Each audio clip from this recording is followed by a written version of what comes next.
Hi there, this is an overview of my project on Boro, developed during the Fashion Folio course at Centre St. Martin's. I made this portfolio to apply for the Graduate Diploma course, so it was very different from portfolios of the guys that were applying for the BA, and it's also going to be different from portfolios made by MA graduates that are going to apply for jobs, for example.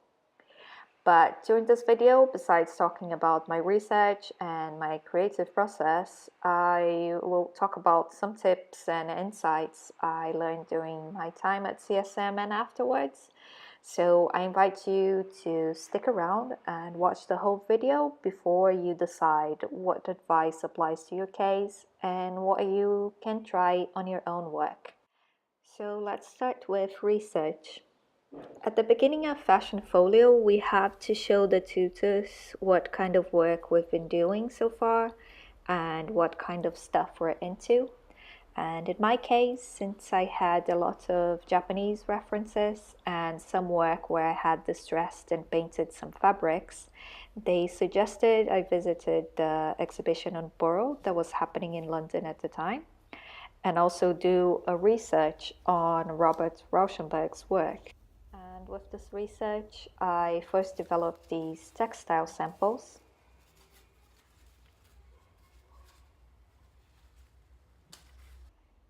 This one is from the previous page. And I also made collages where I used the same rough brush strokes as I used for the samples. Boro is about indigo dyed rags that were sewn together and worn by peasants in Japan. So I also looked into old denim that was worn by farmers, and this is where I got the reference for white shirts or white shirt dresses.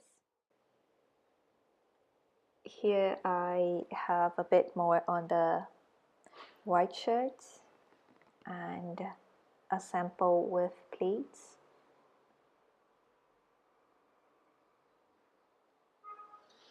And this is a sample with lots of sashiko stitching where I try to felt the wadding that is inside of it.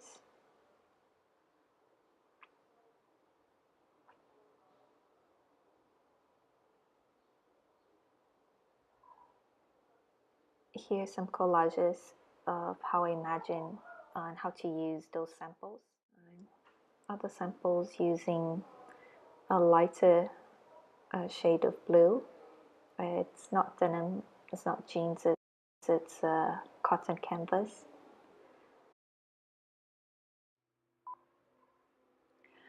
Now a sample inspired by a picture of a very old denim shirt.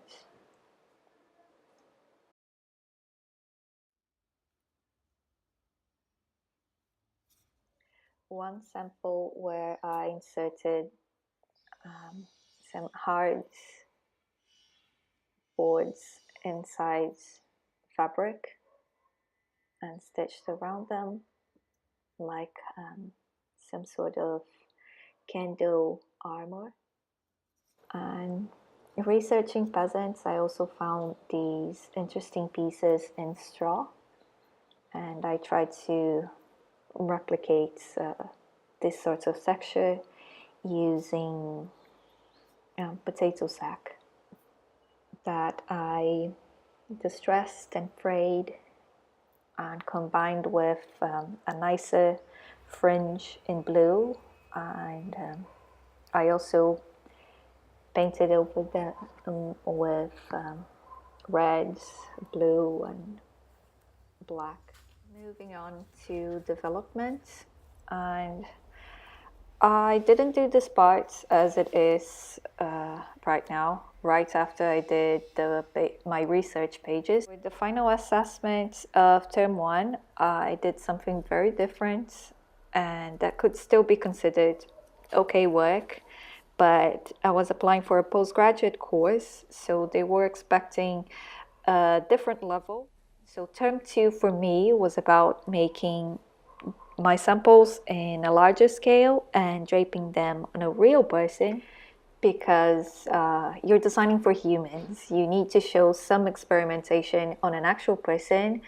Otherwise, no fancy fashion illustration is going to save your work. And here I have these technical drawings to show that yes, I can draw, and yes, I understand how to construct these pieces, because I want to show I'm a fashion designer, not a photographer, fine artist, or graphic designer that can make really good collages on Photoshop. In fact, I didn't even use Photoshop on this particular project. I Xeroxed my pictures of my own drapings so they look really harsh and continue the kind of aesthetic I started on the research book. And I also did collages with these pictures to come up with these different silhouettes.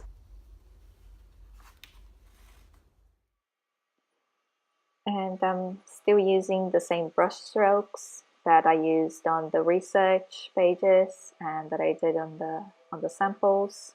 And you can see here that whatever I did for the samples, that's what I tried to use for the drapings.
The last part would be the final lineup, which I didn't quite do. So this last booklet is to present the pieces that I cut and sew properly.